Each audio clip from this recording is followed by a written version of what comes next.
Excuse me. A public hearing tonight turned into a heated debate. The topic? Redevelopment plans at Pier 40. Some see it as a chance to increase revenue and pay for park expansion. Others saying it would just crowd the neighborhood with way too much traffic, among other things. Arthur Chan is live for us in Chelsea with the very latest on tonight's conflict. Arthur. Well, Kaidi, this is over Pier 40. That's the pier that sits on the Hudson. If you follow Houston Street all the way out west, we are at PS 41 where the meeting just concluded about 5 minutes ago. It is an auditorium that fits a few hundred, but well over 1,000 parents turned out for this, mainly because they have some very passionate feelings about the fate of that pier. Be put on center stage, not on backstage. Bob, Tom, thank you. Mark, can I ask? Right now, it's a haven on the Hudson. Residents fear it will soon become Vegas on the Hudson. At its first public hearing for the fate of Pier 40, the line wrapped around the block. The auditorium overflowed. Please move out if you don't have a seat. The cafeteria was used for the overflow. Not enough people stood out on the streets and watched from the windows.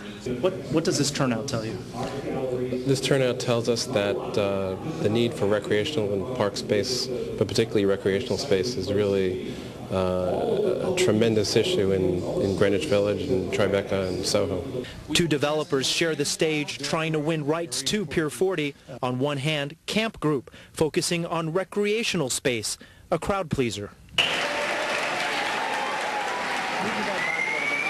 On the other side, developer-related companies focusing their bid on an entertainment center, a Lincoln Center South with a Cirque du Soleil, not as much of a crowd pleaser. Please ask.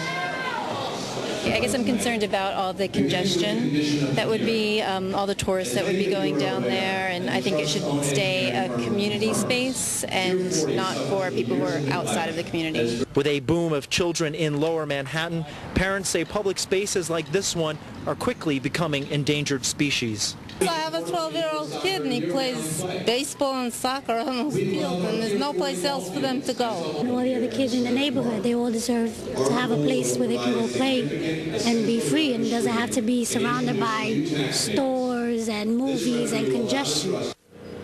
Now, nothing requires the Hudson River Trust to develop Pier 40 with private funds. They could seek public funds to do the necessary repair work on it. Members of the advisory board estimate it would take about $20 to $30 million in public funds in order to upkeep that pier, but they believe it is possible. And one more key to this possibly will be the head appointment of that trust. It is a gubernatorial appointment. Governor Spitzer has yet to name that person, but exactly how much of a priority recreational space is in the eyes of that appointee may be the key to the future of Pier 40. We're live in the West Village tonight. Arthur Chan for the CW11 News at 10. Back to you, Jim. Okay, Arthur.